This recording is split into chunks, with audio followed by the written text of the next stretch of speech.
जय हिंद दोस्तों, एक बार फिर से स्वागत है आपका हमारे YouTube channel learn with Rahul पे। आज हम महात्मा गांधी के जीवन वृत्तांत और भारत में किए गए उनके प्रमुख आंदोलनों को देखने वाले हैं और हम इन्हें पूरा डिटेल में देखेंगे। तो यदि आप हमारे चैनल पर नए हैं तो चैनल को लाइक सब्सक्राइब शेयर ज़रूर करें। चलिए शुरू करते हैं।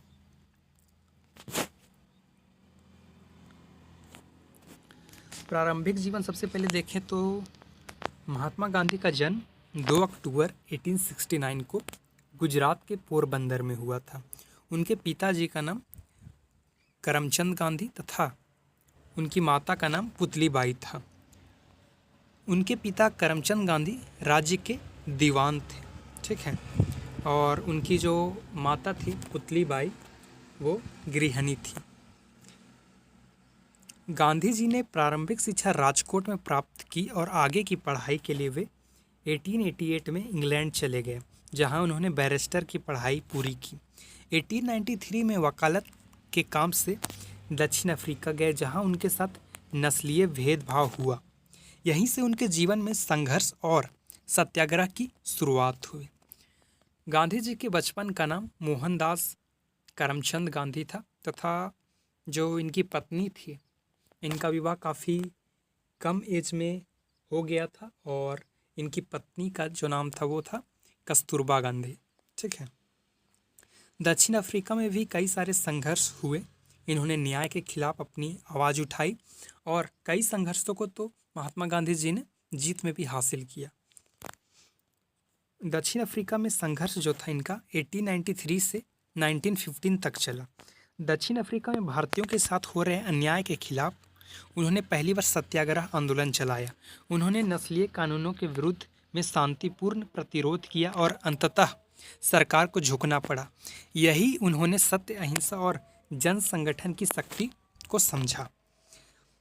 जनरली हम यहाँ पर गांधी जी के भारतीय आंदोलनों को देखने वाले हैं।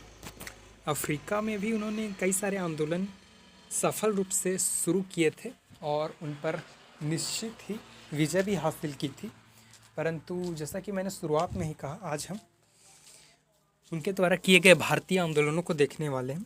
तो सबसे पहला ये तो दक्षिण अफ्रीका से 1915 यानी 1915 में ही लौट आए थे, लेकिन इनका जो पहला आंदोलन था अंग्रेज़ों के विरुद्ध वो था चंपारण सत्याग्रह, जो कि 1917 में शुरू हुआ। जनरली इसका जो स्थान था वो चंपारण था। बिहार के चंपारण ज़िले में ये इस आंदोलन की शुरुआत हुई। इसकी पृष्ठभूमि क्या थी, इसका क्या कारण था?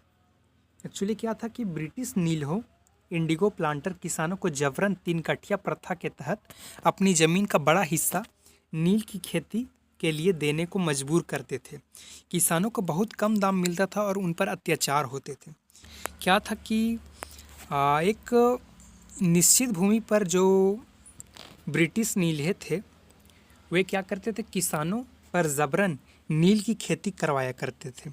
और नील की खेती एक ऐसा फसल होता है, नील एक ऐसा फसल होता है, जब आप उसे बोते हैं और वो उगता है तो उगने के बाद वो मिट्टी की उर्वरता शक्ति को नष्ट कर देता है और लगभग 2 से 3 साल तक उसमें कोई भी किसी प्रकार का फसल नहीं आता है, ठीक है।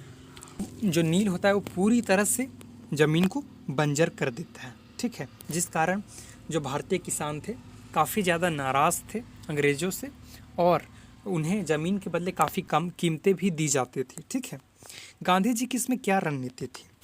सबसे पहले तो वो किसानों से सीधे मिलकर उनकी समस्याओं को समझा, ठीक है।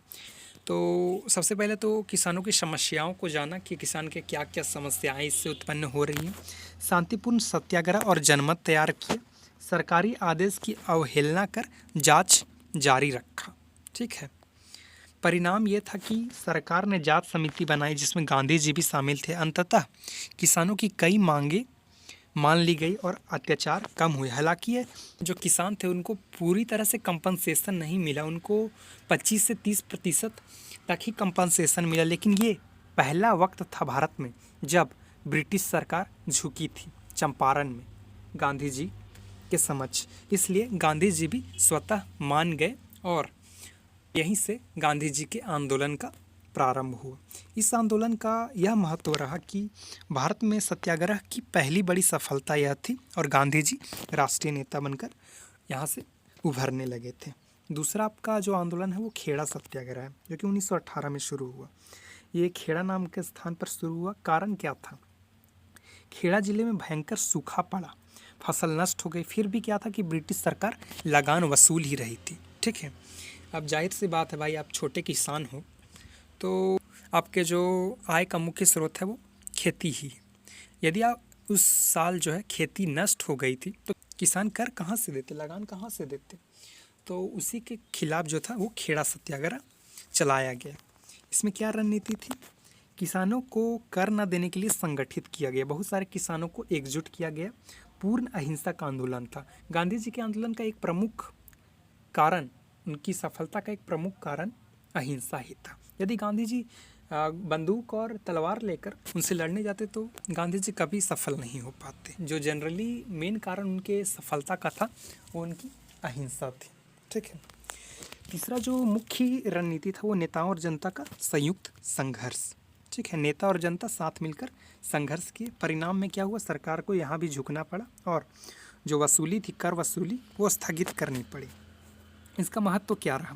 किसानों को संगठित करने और अहिंसक प्रतिरोध की शक्ति का प्रमाण मिला। ठीक है, तीसरा जो है आपका अहमदाबाद मिल मजदूर हड़ताल। ये जनरली अहमदाबाद में देखने को मिला। कारण क्या था? मिल मालिक जो था मजदूरों का वेतन बढ़ाने को तैयार नहीं थे और उस वक्त जो महंगाई जो थी वो अपने चरम पर थी।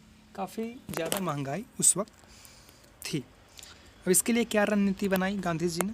गांधी जी ने मजदूरों को शांतिपूर्ण हड़ताल के लिए प्रेरित किया, खुद उपवास रखा ताकि संघर्ष नैतिक बना रहे। परिणाम क्या रहा? मिल मालिकों ने मजदूरों की मांग सुन ली। ठीक है, महत्व, यह भारत का पहला सफल श्रमिक सत्याग्रह था। ठीक है, चौथा असहयोग आंदोलन, काफ़ी बड़े स्केल पर हुआ आपका असहयोग आंदोलन। ठीक है, इसके कई सारे कारण थे, जैसे रॉलेट एक्ट का भारत में आना, जलियांवाला बाग नरसंहार जो अंग्रेज़ों द्वारा किया गया था, जनरल ओ डायर द्वारा। क्या था कि जलियांवाला बाग, पंजाब के जलियांवाला बाग में उस दिन त्योहारों का दिन था, तो पंजाब के काफ़ी सारे लोग एक पार्क में उपस्थित हुए और अंग्रेज़ों ने यह बहाना कर कर इन सभी भारतीयों पर गोली चलवा दी कि ये लोग क्रांतिकारी गतिविधियों का प्लान बना रहे हैं और हो सकता है ये अंग्रेजी सरकार के लिए खतरा हो। तो जनरल ओ डायर ने बिना सोचे समझे इस पूरे जलियांवाला बाग में जितने भी लोग थे उन पर गोली चलवा दी। असहयोग आंदोलन का ये भी एक बड़ा कारण था। तीसरा जो था खिलाफत आंदोलन का समर्थन। कार्यक्रम क्या क्या क्या थे?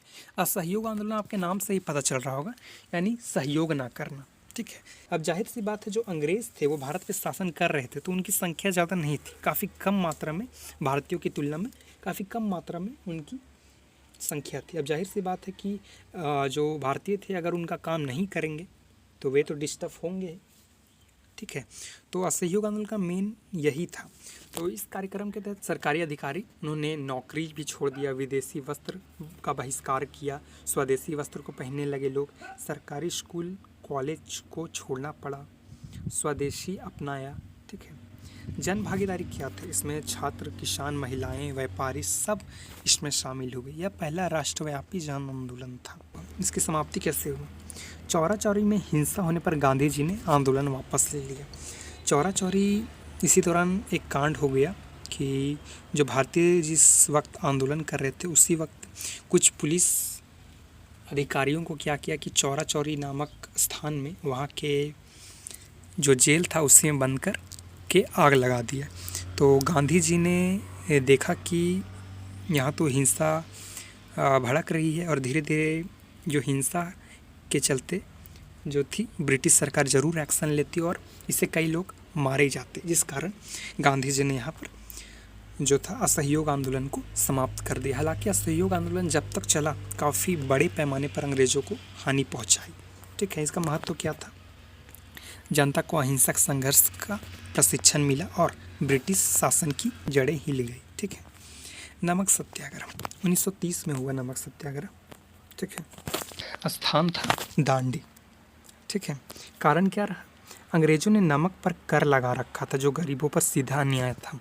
यानी जो नमक है आज भी आप देखेंगे सभी चीज़ों का रेट तो बढ़ता है, लेकिन नमक जो है काफ़ी समय से आपका कम ही दाम में मिलेंगे, ठीक है। और जो नमक है उसका रेट जनरली बढ़ता नहीं है, क्योंकि ये एक बेसिक नीड है। आपके खाने में नमक एक बेसिक नीड होता है और इसे गरीब भी अच्छे तरीके से अपने भोजन में शामिल कर सके। इस कारण जो था नमक पर आज भी टैक्स कम लगता था। लेकिन उस वक्त क्या था कि अंग्रेज़ों ने नमक पर भी काफ़ी ज़्यादा टैक्स लगा दिया, तो गरीबों को नमक खरीदने में तो काफ़ी ज़्यादा परेशानी होगी। इस कारण जो महात्मा गांधी जो थे नमक सत्याग्रह, जिसे दांडी मार्च भी कहते हैं, वो प्रारंभ किए। इसका घटनाक्रम क्या था? साबरमती आश्रम से 12 मार्च 1930 को पैदल यात्रा शुरू की, ठीक है, साबरमती आश्रम से, और 24 दिन में 240 मील की यात्रा पूरी की और समुद्र से नमक बनाकर इस कानून को तोड़ दिया। यानी सभी लोग स्वदेशी रूप में ही पूरे समुद्र में जाकर नमक बना रहे थे और इस कारण जो था इस कानून को महात्मा गांधी ने पूर्णतः बहिष्कार किया। इसका परिणाम क्या था? देश भर में सविनय अवज्ञा आंदोलन फैल गया, हजारों लोग गिरफ्तार हुए, विश्व भर में ब्रिटिश शासन की आलोचना हुई।